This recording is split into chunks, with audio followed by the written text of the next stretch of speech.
Okay, so the name of our project is Time Spent on Projects in Early Bird Service. So our experimental question was, do students in early bird knowledge service spend more time on research or on experimentation and science fair preparation during the course of the high school year? And is there a relationship between those amounts of time? And our hypothesis was the more time is spent on experimentation preparation, since most people seem to spend dozens of hours running their experiments, there will be a positive relationship between the two variables, since certain students initially spend more time than others on the projects. So this was the data that everybody got, and we basically logged in categories. We included others.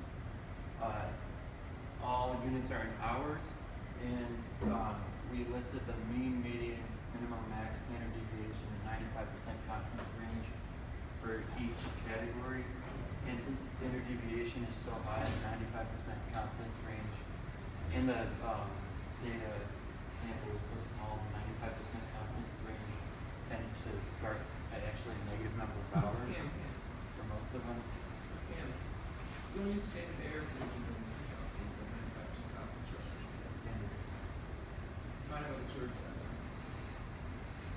Look, standard, you have the range for the mean. So this pie chart shows the mean time and hours that students spend on each task, and it's formatted to show the proportion of the total time spent. So time spent that is spent on each part of the project. So there was a lot of time spent writing the protocol, writing the review of literature, and inclusion tended to be another long task. So now we just divided it up by each student and showed how much time they spent on each task. And you can see, once again, for most students, writing the review of literature tended to take a high proportion of their time. And you can see that there's a pretty big range in terms of the amount of total time that students spend.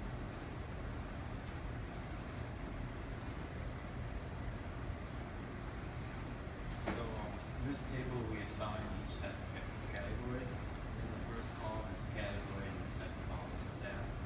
We added up each larger category's components to category time spent on each student and then average.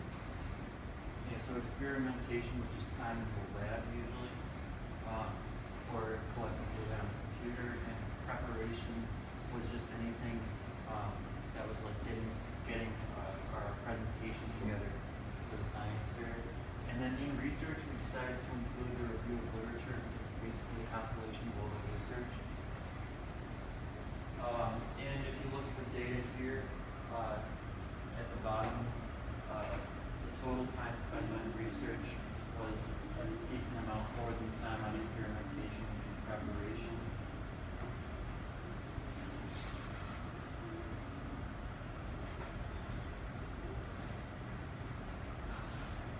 So this is a scatter plot, relating the time spent on each of the two sections for each within a R-squared value of 0. There appeared to be no correlation between the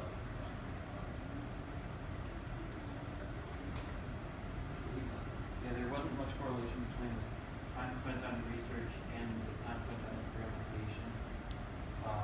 Even though we thought it would be positive, it was some tiny bit positive, but it wasn't significant enough to me.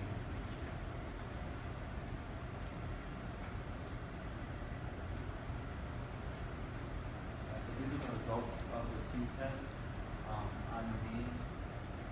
And contrary to our hypothesis, there was actually more time spent on research. And our p-value was 0.28, which is greater than 0.05. So we couldn't make any conclusions about which has more time spent on it from the data we had. But it seems to indicate that there's likely to be more time spent on research.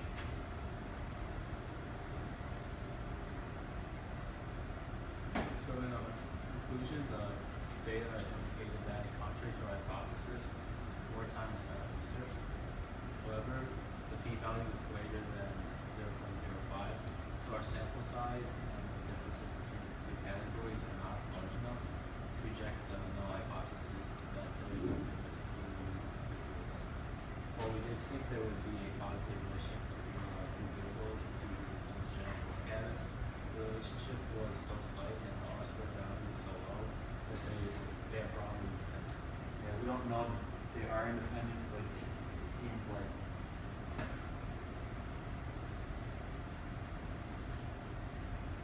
In terms of the data, the biggest strength was like the way it was really detailed, divided down to a lot of different sections, because that provided a lot of opportunities to analyze it. But the sample size was 7, which is never enough.